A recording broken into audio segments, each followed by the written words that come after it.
So you're thinking about buying a home, but you have no idea where to begin. This video is for you.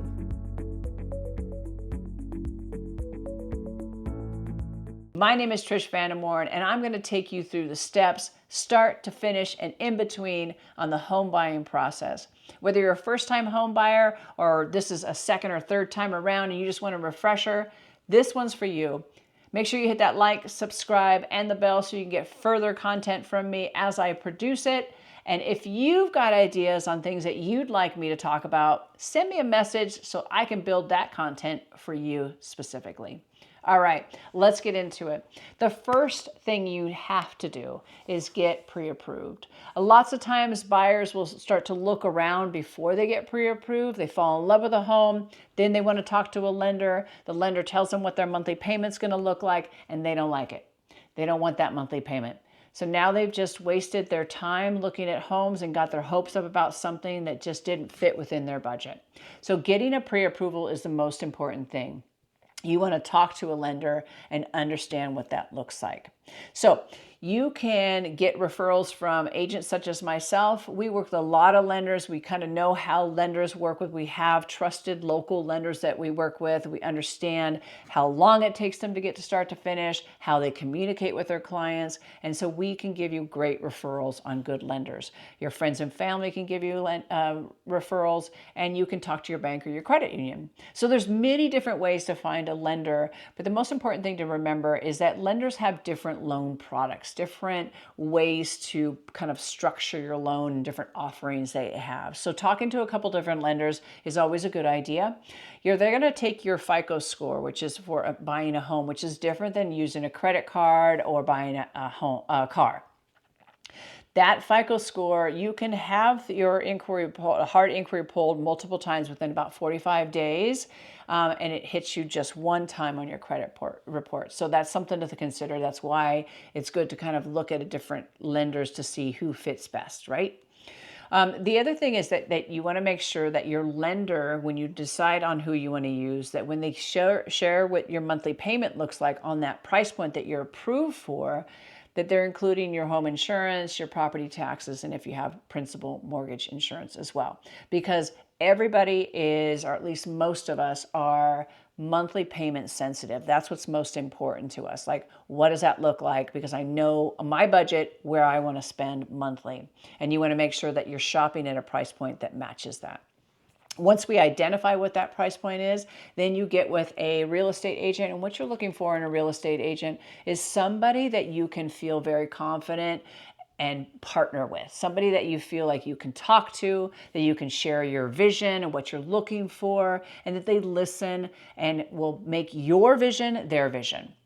And another thing that's super important is finding an agent that communicates very, very well and is available to answer your questions at all times, because buying a home is a big deal and you're going to have lots of questions. So having an agent that can not only be available to answer the questions, make your vision their vision, but also somebody that can help walk you through the process and keep you informed on what's coming next.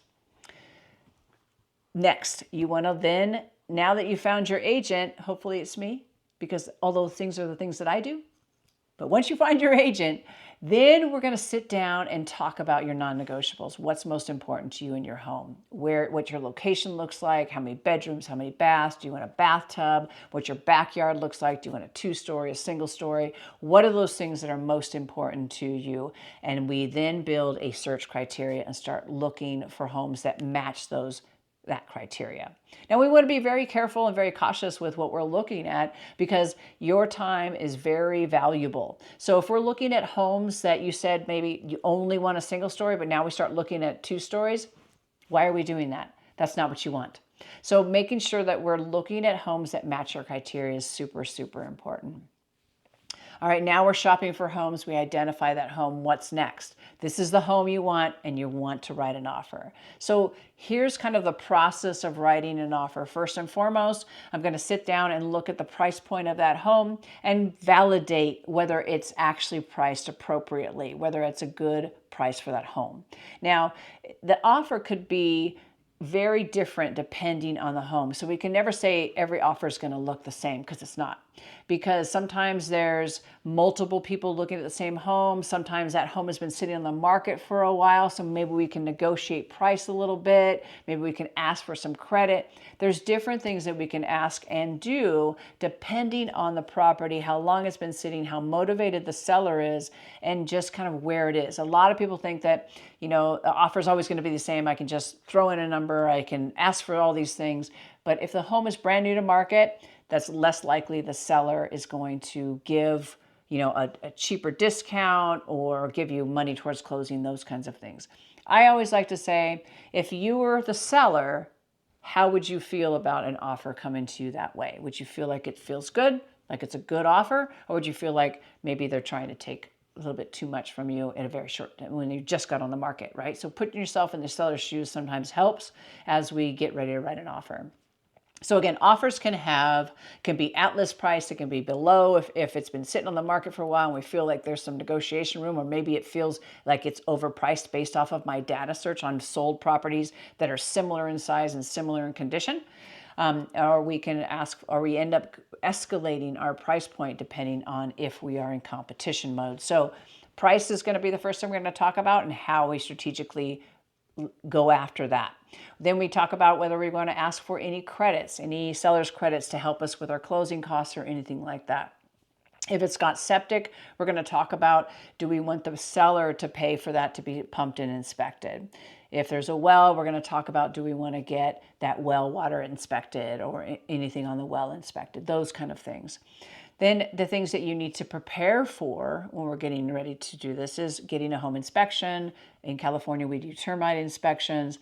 What do those look like? Do you want to do those? Because that's a buyer's choice, whether you want to do that or not. I strongly suggest it, because you want to make sure that you know what's going on in the attic, in the roof, in the plumbing, the HVAC. You want to understand that by a professional inspector to give you a report on what's going on in the health of the house, for lack of better words. And then we can discuss what that looks like after that inspection goes. So we're just talking right now in the offer part, what we're offering. So price, if we're asking for anything, we're talking about whether we're going to get a home inspection, whether we're going to get a termite inspection, if there's a well, what we're going to do with that, septic, what we're going to do with that, those kind of things. We're going to talk about what cost you need to be prepared for. Now, this is really important in the beginning as you're doing your pre-approval, that you're remembering these costs that I'm about to talk about. These things are due. There's some that are due at the very beginning. There's some that are due at closing. Now, at the very beginning, you've got earnest money. So in that offer situation, we're talking about how much earnest money you're going to put in. Now, what is earnest money? Earnest money is your basically your down payment, your good faith of like, I really want this house, and I'm going to use round numbers. This house is priced at $500,000. We're going to make an offer at $500,000. Our earnest money is typically 1%. Sometimes we round up. So 1% of that, $5,000. So now you're going to do $5,000, which is due 3 days after offer acceptance. And the money sits with the title escrow company. It's held with them as a third party.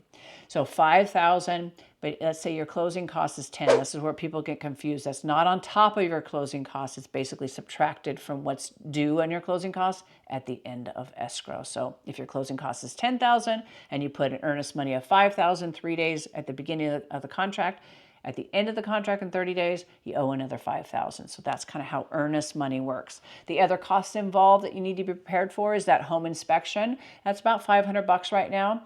And then your termite about 100, 110. So just rough ideas on those. So just keeping those in mind. Earnest money, inspection money, termite money. Those are the things that are due at the very beginning of the escrow. At the end of the escrow, you pay the remainder of your closing costs. Let's talk about closing costs. Closing costs are about, I like to use the number 3%. They could be anywhere from 2 to 4% depending.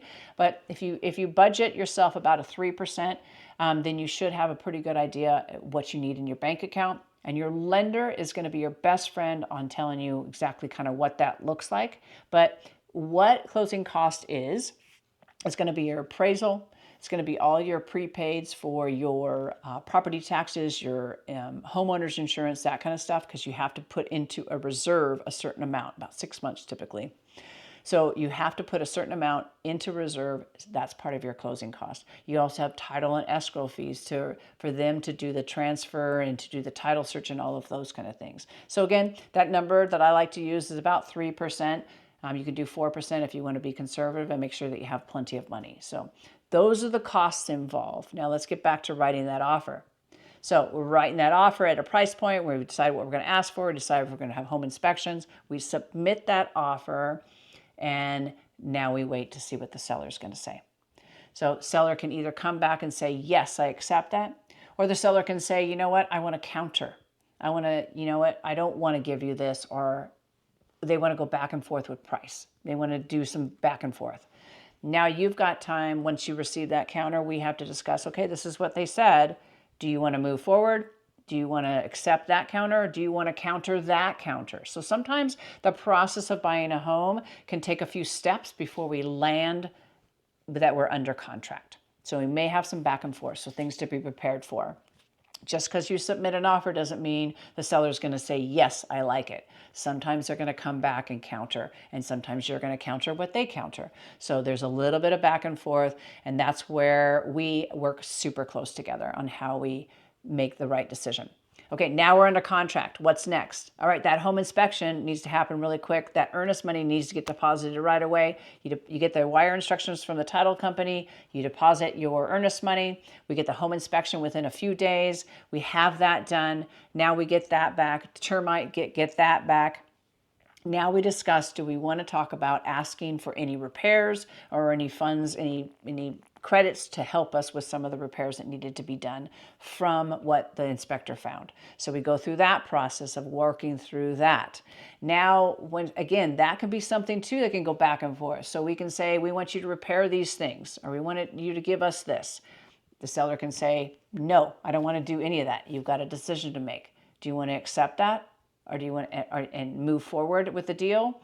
Or do you want to, back out altogether? What do you want to do? You may counter what they have to say. So we may have a couple of back and forths on the inspection as well. And now we're through inspection. We've done all that thing. What's next? The appraisal.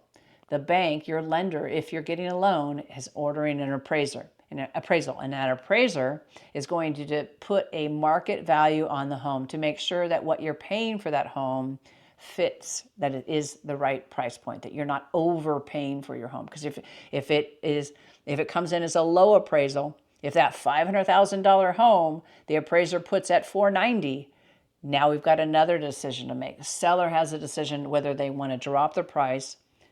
They may ask you to bring another $10,000 to the deal.